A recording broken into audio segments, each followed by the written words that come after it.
In this week's Technique Tuesday video, I'll demonstrate how to avoid twisting your stitches unintentionally. If you'd like to jump right to a specific point in the video, tap or mouse over the video playback area of your screen to see the chapter titles for each section and the starting points, or use the timestamped links down in the video description. So if we look at this swatch where I have that row of light colored stitches, you can see that most of the stitches are untwisted. If you look at the base of the stitches that form a V, if we pull apart, the legs of the stitch will pull apart from each other. But in this stitch right here, if I pull it, it's twisted at the base. And the stitch that is on top of the twist is angled to the right. In this one, we see that it is also twisted, but in this case, it angles to the left.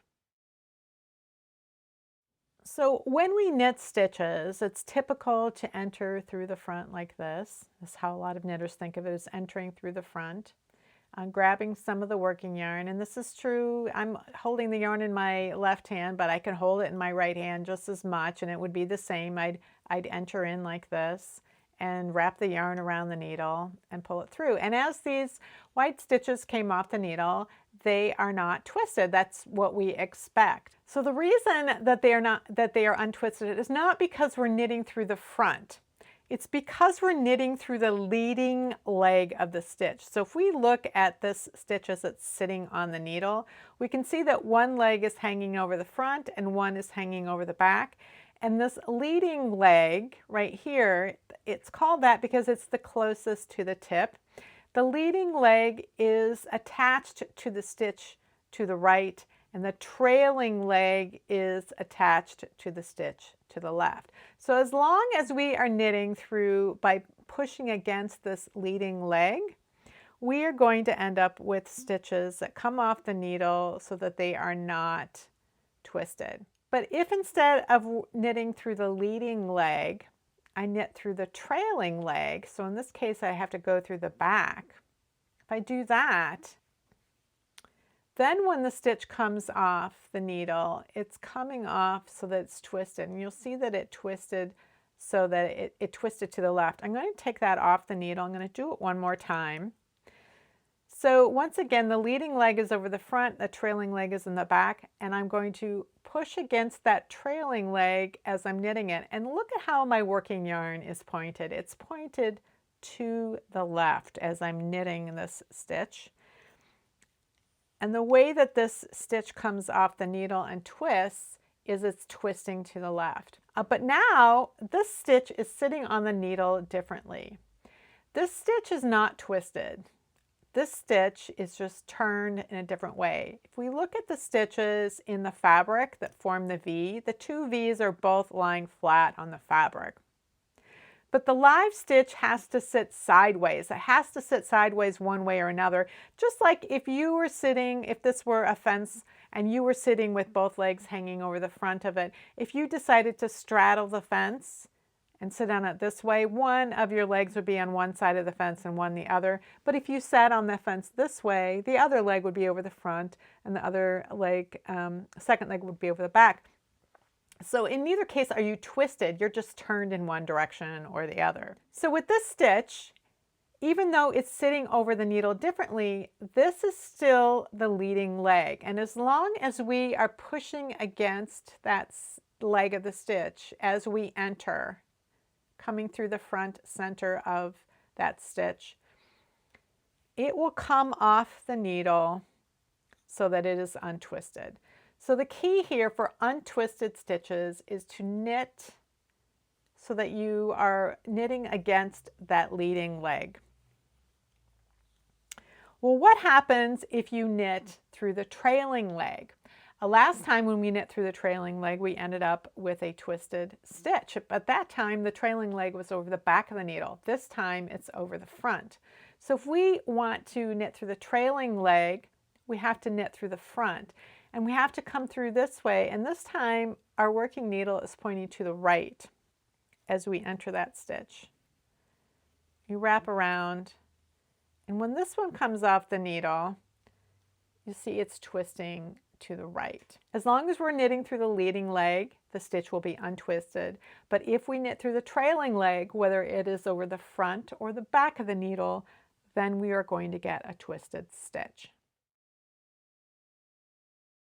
So what would cause stitches to end up on the needle so that they were turned differently, so that the leading leg was over the back of the needle rather than the front of the needle?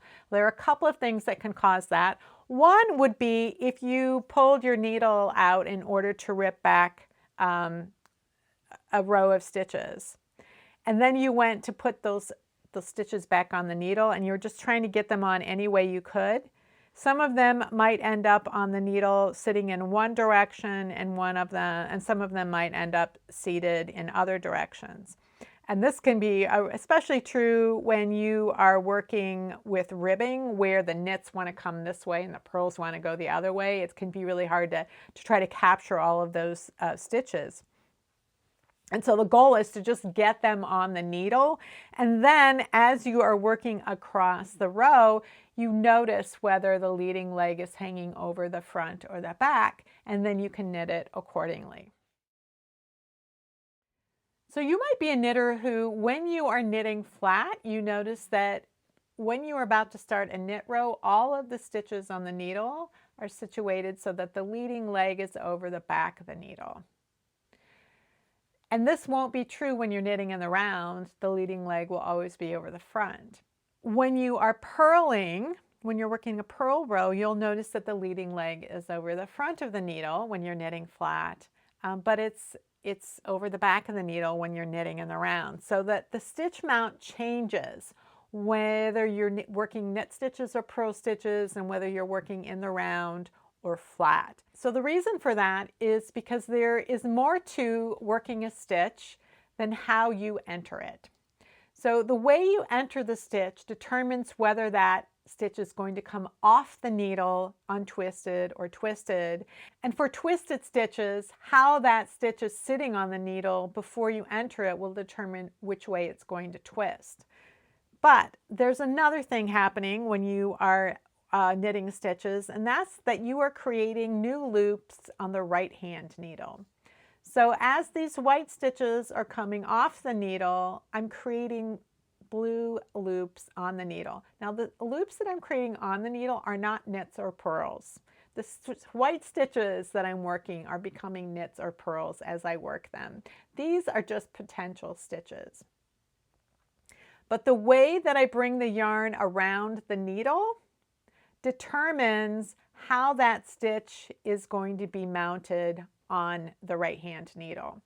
So if I enter a stitch and I wrap the yarn counterclockwise, and when I say counterclockwise, I mean as you look at the point of the needle, this yarn is going around counterclockwise, which is pretty typical for knit stitches. Then the new stitches are going to be seated on the needle so that the leading leg will be over the front of the needle and the trailing leg will be over the back. If I bring the yarn around clockwise, so if I were to go around the other direction like this, then the new stitch on the needle is going to have the leading leg over the back and the trailing leg over the front. So in this case, on the right hand needle, the leading leg is pointed toward that end of the needle. So this is true whether you are knitting stitches or purling stitches. So if I wanted to purl a stitch, I still would enter through the leading leg to get an untwisted stitch, and I still would want to go around the needle counterclockwise if I wanted that new stitch on the needle to have the leading leg over the front and the trailing leg over the back. But many knitters don't purl that way. Many knitters purl so that the yarn comes around in the other direction, so that it's coming around clockwise. And that is going to create new stitches on the right hand needle where the leading leg is over the back and the trailing leg is over the front. So depending on how you are wrapping the yarn around the needle as these white stitches are coming off the needle, the blue stitches will be mounted based on how you are wrapping that yarn around the needle. If you always wrap in the same direction for every stitch, whether it's knit or purl, then every stitch will be mounted exactly the same. So I've got a couple of swatches here that show some problems that combination knitters who aren't aware that they are combination knitters can run into. So this is, in this example, the knitter was working in the round just fine. All of the stitches were untwisted. The leading leg was always over the front of the needle, and they were always knitting through the front. And then they switched. They divided the work so that each half was supposed to be knit flat. And then what you see is that half of the rows have twisted stitches. And because they are twisting to the right, you can tell that the trailing leg was hanging over the front of the needle. So the leading leg in this case was hanging over the back, and they didn't realize they needed to be knitting through that leading leg, which was over the back, and they were continuing to work the knit stitches through the front, and that caused those stitches to end up being twisted. So in this swatch, this is an example of knitting flat and having no problem with the stockinette and realizing that the leading leg was hanging over the back and that they needed to knit through the back when they were knitting flat and they were purling through the front. Then they switched to knitting in the round, and this time the leading leg was over the front and they continue to knit through the back. This time the stitches are twisting to the left, which is why you know that the trailing leg was over the back of the needle and that they were knitting through the back when they did this. So it's absolutely possible for a combination knitter to get untwisted stitches, regardless of whether they're knitting flat or in the round. It's just that they need to know that at that transition, the leading leg position is going to be different when they make that transition from in the round to flat or flat to in the round. Unintentionally twisted stitches can happen whether you are a standard knitter or combination knitter. Once you know what causes stitches to twist and how to prevent them from twisting, you can get exactly the fabric you intended to get regardless of your knitting style. If you have any comments or questions about today's video or suggestions for videos you'd like to see in the future, you can leave those down in the comments below or join the discussion in my Ravelry group, Rox Rocks. Thanks for watching, and I'll see you next week.